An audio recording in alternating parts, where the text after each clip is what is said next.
A palavra de Deus é a palavra de Deus, tanto na boca dele quanto na minha. Pega isso aqui, irmão. Por que somos carregados de autoridade quando somos carregados de palavra? Porque a palavra de Deus continua sendo palavra de Deus, tanto na boca dele quanto na minha. Paulo disse: se um anjo descer do céu e apresentar para vocês um novo evangelho, considerem maldição, anátema. Nada vai ser acrescentado, nada pode ser removido, não pode ser atualizado. A palavra de Deus é perfeita, porque ela não contém Deus, ela é Deus. A palavra de Deus é o próprio Deus. Ela é suficiente, ela é poderosa. Ela liberta cativos, ela quebra cadeias, ela cura enfermos, ela libera destinos, ela ativa promessas, ela libera milagres, ela renova o cansado, ela levanta o abatido, ela livra as famílias que fazem parte do povo de Deus, ela sustenta as promessas que saíram da boca do próprio Deus, ela nos dá direções, ela nos lembra da história, ela nos diz o que não fazer e ela nos mostra para onde estamos indo e o que Deus espera de nós. Ela é a nossa base de segurança, ela é onde devemos ancorar a nossa alma, ela é a base onde devemos sustentar aquilo que cremos. Se aquilo que cremos não corrobora com aquilo que Deus está falando, estamos crendo errado, precisamos nos arrepender. Se aquilo que esperamos não está alinhado com aquilo que Deus está dizendo a nosso respeito, precisamos ressignificar aquilo que estamos esperando, porque aquilo que Deus disse a meu respeito não vai acontecer. Nos céus já aconteceu, está estabelecida como uma cláusula pétrea, não pode ser alterado, não é uma democracia, não depende de opiniões de homens, tanto faz se a criação ao meu redor não concorda com aquilo que Deus disse a meu respeito. Aquele que prometeu é fiel para cumprir. Se o inferno não está feliz com aquilo que Deus disse a teu respeito, diga então para reclamarem com quem te estabeleceu. Foi ele quem escolheu Davi. O seu pai não escolheria Davi, os seus irmãos não escolheriam Davi. Ele foi esquecido, estava abandonado, mas Deus mandou chamar Davi. José foi vendido, foi feito escravo, estava cativo, mas no tempo de Deus, Deus mandou chamar José.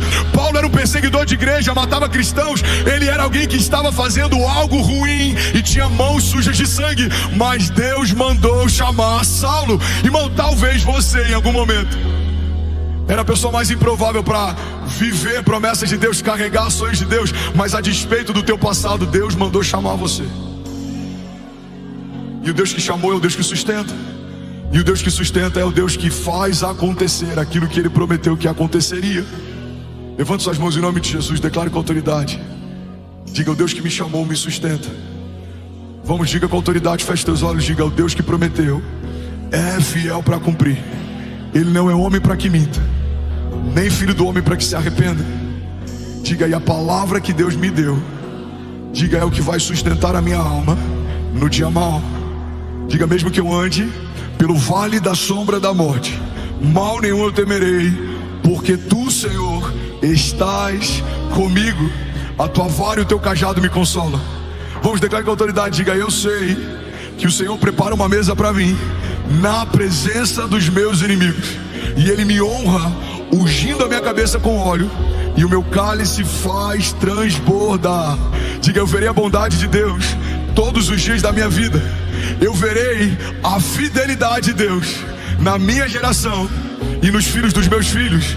Diga: a cada nova estação, novos milagres, novas promessas, novas vestes, novos níveis de autoridade, novas patentes espirituais. Vamos, alguém comigo, diga: a cada novo deserto, novos aprendizados, raízes mais profundas em Deus. Diga: eu não vou olhar para a esquerda nem para a direita, eu elevo os meus olhos aos montes e eu sei de onde vem o meu socorro.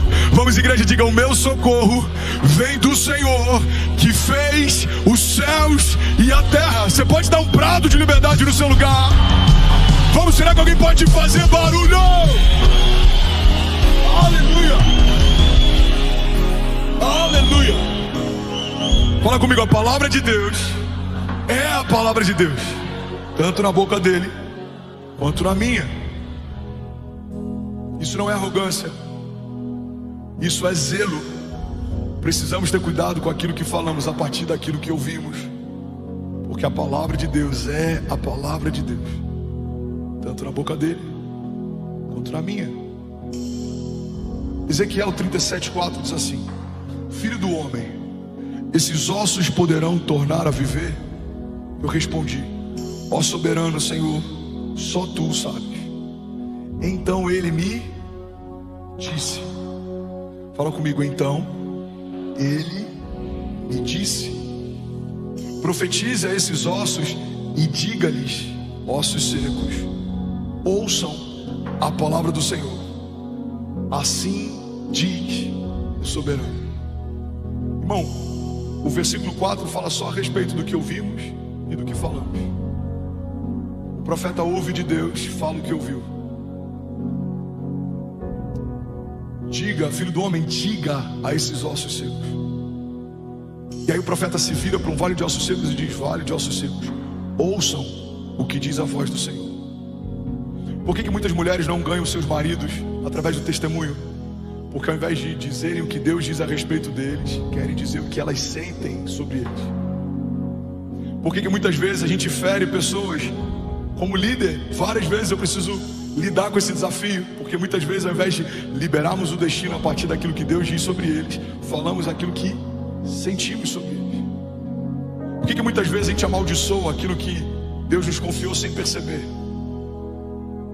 Reclamamos da empresa que um dia oramos para ter, reclamamos de filhos que um dia oramos para gerar, reclamamos de casamentos que um dia oramos para vivenciar. Por quê? Porque quando a gente para de falar o que Deus fala, a gente começa a falar o que a gente sente. E é isso que tem roubado de muita gente o sobrenatural de Deus. Porque sentimento passa, mas as palavras de Deus não passarão, diz o Senhor. Falamos aquilo que não queríamos viver. Irmão, guarda isso aqui em nome de Jesus. A dinâmica que Deus estabeleceu a partir do poder da palavra da fé não é para falarmos o que não queremos viver, é para falarmos o que queremos viver. A Bíblia não diz que no princípio criou Deus os céus e a terra era sem fome, vazia, havia escuridão. Então Deus disse: uau, que lugar escuro, e bum, ficou mais escuro. Não. A Bíblia diz que Deus viu escuridão, mas profetizou luz. Ele viu um lugar sem fome e vazio e profetizou o que ele queria ver. Qual é o poder da palavra da fé? Não é para falarmos o que estamos sentindo, é para falarmos o que Deus está falando. Você está comigo? Então a gente vai chegar na empresa na segunda-feira e você não vai falar: cara, eu não aguento mais. Não, você vai falar assim: Senhor, eu creio que ainda essa semana o Senhor vai me surpreender com milagres, sinais e maravilhas. Pai, eu creio que aquilo que o Senhor disse a respeito desse negócio vai se cumprir. Abra as comportas dos céus, libera sobre a minha casa bênçãos sem medidas, de tal maneira que os meus celeiros não comportarão. É o que está vendo na igreja. Eu acredito que não existe uma igreja pequena, existe uma visão pequena de igreja. Eu sei o que Deus me disse, eu sei o que Deus me mostrou. Eu preciso falar aquilo que eu estou vendo, eu preciso falar aquilo que eu estou ouvindo. Alguns dizem: pastor, você não acha que já está bom? Eu preciso comunicar aquilo que eu ouvi de Deus. Nem começou. Sim, temos desafios, muitos. A gente precisa melhorar no discipulado, a gente precisa melhorar no kids, a gente precisa melhorar na logística, a gente precisa melhorar no parque, a gente precisa... Irmão, mas tudo isso faz parte daquilo que Deus está fazendo. Porque se Deus está mostrando isso para você, é porque Ele espera que você faça parte da solução daquilo que está vendo. Deus está chamando a gente para construir a igreja que a gente sonha. Mas eu vi essa igreja, eu estive lá, eu preguei nesse púlpito.